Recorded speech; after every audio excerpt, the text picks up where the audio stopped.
Chers amis, chers camarades, avant de commencer mon propos, j'aimerais vous parler d'Armand, un camarade qui nous a quittés il y a quelques jours. Nous lui avons rendu hommage aujourd'hui et je tiens à avoir une pensée pour lui, pour les siens et pour ses camarades haut-garonnais.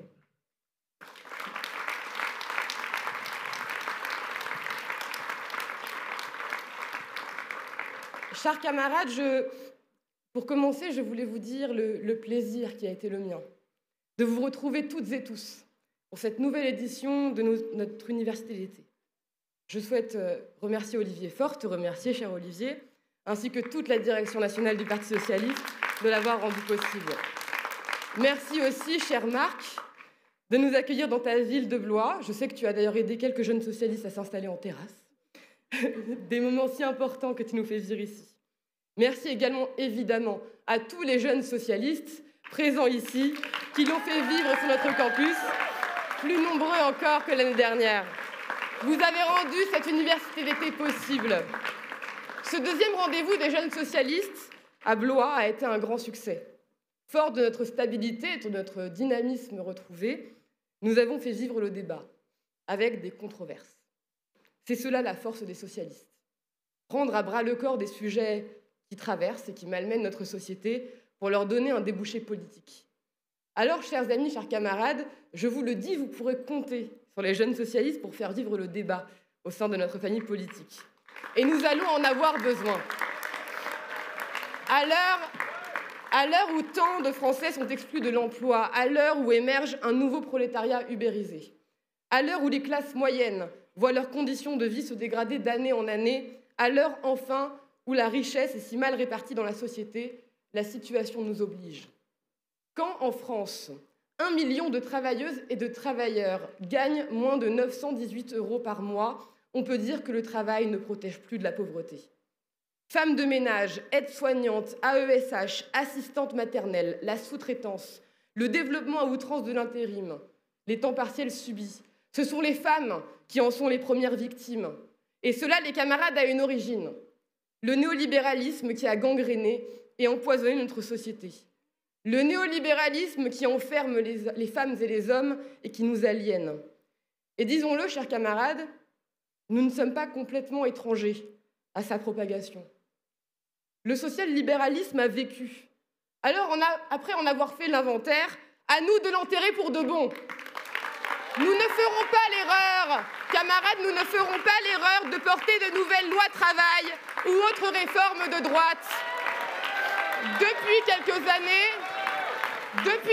années, et dans notre campagne présidentielle déjà, nous l'avons acté. Car le socialisme est une grande chaîne historique dans laquelle chaque génération est un maillon et a une lourde responsabilité. Des échecs et des renoncements passés, nous ne gardons pas d'aigreur, seulement peut-être des leçons du pouvoir. Et surtout une volonté forte, forgée par la fidélité à notre idéal de faire mieux. Évidemment, nous devons préserver tous les acquis sociaux, apportés par François Mitterrand ou encore Lionel Jospin. Mais soyons aussi et surtout dans la conquête de nouvelles avancées sociales. Le patrimoine social que nous avons amené au pays ne doit pas nous conduire à l'immobilisme. Nous nous revendiquons de l'héritage de Jaurès et de Blum, infatigables militants des causes justes et porteurs de réformes radicales. Nous devons mobiliser, et nous allons devoir mobiliser, camarades, toutes les forces vives de la société. Les salariés, mais aussi les patrons de TPE et PME, qui eux aussi souffrent d'être écrasés par les multinationales qui monopolisent le pouvoir économique. Nous partons à l'offensive, collectivement, pour un nouveau modèle économique au service de l'humain. Et être au service de l'humain, c'est aussi mesurer les liens qui l'unissent à son environnement. À l'heure où nos forêts brûlent, où nos lacs s'assèchent, notre époque est celle d'un tournant. Nous sommes confrontés à un défi. Ce défi, c'est un combat contre le productivisme qui a nié la valeur de la nature durant tant d'années. Ce n'est pas moi qui le dis, c'est cette jeunesse qui, dans la rue, défile en disant que si le climat était une banque, on l'aurait déjà sauvé.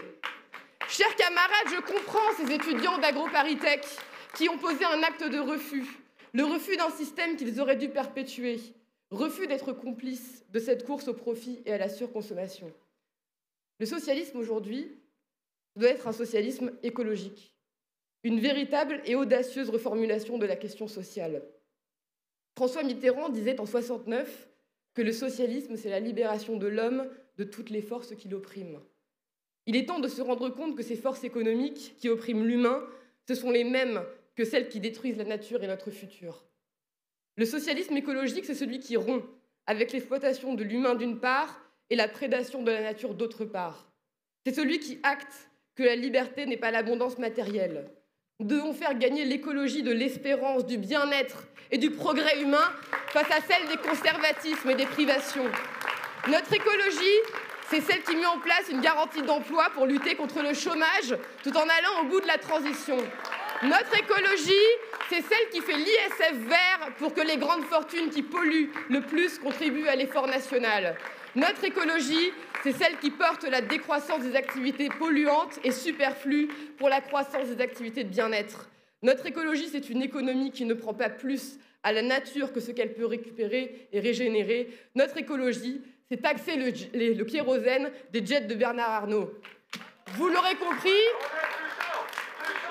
plus chaud que le climat. Plus chaud que le climat, on est plus chaud. Plus chaud que le climat, on est plus chaud. Plus chaud que le climat, on est plus chaud. Et vous l'aurez compris, camarades, notre combat écologique, c'est un combat qui rompt avant tout avec l'individualisme, qui redonne toute sa place au sentiment d'appartenir à une communauté de destin. Et c'est ce que nous nommons la République. Car la meilleure arme contre l'individualisme, c'est l'universalisme de la République. La traduction concrète de l'universalisme républicain, c'est la conviction profonde que c'est ensemble, peu importe notre genre, peu importe notre couleur de peau ou nos origines, peu importe notre orientation sexuelle, que nous sommes capables de bâtir ensemble. Ceux qui stigmatisent et qui excluent en attisant les haines, ce sont eux les ennemis de la République, camarades. Et ce sont donc les nôtres. Que ceux qui concluent des pactes et des majorités tacites avec ces ennemis de la République, que ceux qui ont brisé les digues ne viennent plus jamais nous donner de leçons. Convoquez la République.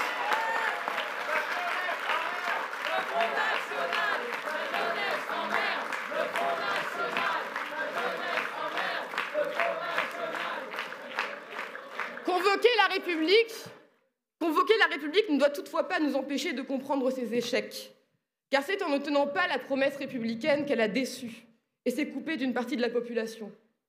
D'abord parce que les inégalités économiques croissantes, la précarité et la crise de l'école comme vecteur de mobilité sociale éloignent la réalité d'une République sociale.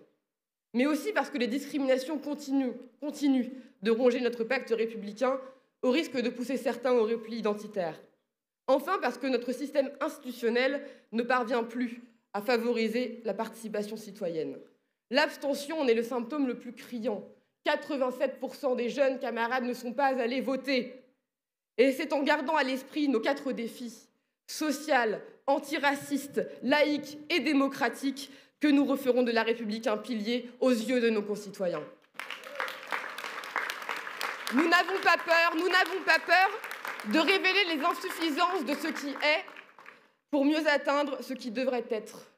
L'idéal pour lequel nous nous battons, quoi de plus fort que l'idéal et que l'appel de l'égalité? La République s'est fondée autour d'une certaine idée de l'humanité.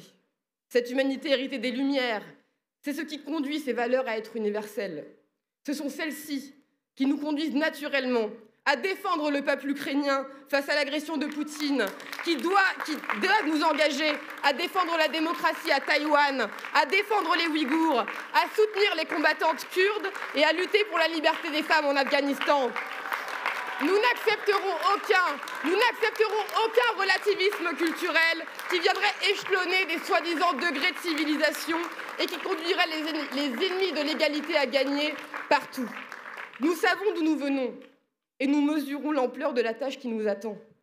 Que faire pour que le Parti socialiste l'emprunte et soit cet instrument du changement politique? Je vous le demande aussi, et peut-être surtout à vous, qui nous avez rejoints ces dernières semaines et ces derniers mois, vous qui êtes si nombreux, notamment chez les jeunes socialistes. Que voulez-vous faire? Je crois que cela doit passer par la conscientisation d'un sentiment que nous ressentons tous, la révolte. Nous, socialistes, sommes nés dans la révolte, historiquement, mais également tous individuellement ici. La révolte de tous ces sentiments blessés par la vie, méconnus par la société, pour reprendre les termes de Léon Blum. Souvenez-vous de ce moment où vous vous êtes trouvé face à une situation qui vous a indigné, celle qui vous a amené à vous engager ici ou ailleurs. Cette révolte, nous ne devons pas l'oublier. Notre rôle n'est pas de la calmer, mais de lui donner le débouché politique qui en fera disparaître la cause. Cette révolte, nous devons la partager avec les mouvements sociaux, avec les collectifs citoyens, dont l'énergie et les propositions nous enrichissent tous. Or, jamais les partis politiques n'ont été aussi peu en lien avec cette vitalité sociale. Camarades, il est de notre responsabilité de réinvestir ces mouvements pour leur offrir un débouché politique. Nous devons être investis dans la société comme Jaurès était enraciné à Carmaux. Rien de plus, rien de moins. Nous ne pouvons plus nous enfermer par peur de briser des tabous. Assumons la conflictualité de la vie politique et le débat en interne de notre parti et en interne de la NUPES. À une époque que je n'ai pas connue mais que j'admire, nous étions le lieu d'affrontement entre Jaurès et Gued, entre ceux qui disaient oui, ceux qui disaient non au référendum européen de 2005. Osons nous emparer des thématiques conflictuelles ou contestées. Aucun sujet tabou ou interdit pour nous, sous peine de le laisser à l'extrême droite, qui se chargera de le sortir du cadre républicain, alors que nous seuls, et je dis bien nous seuls, pouvons le traiter dans cet espace.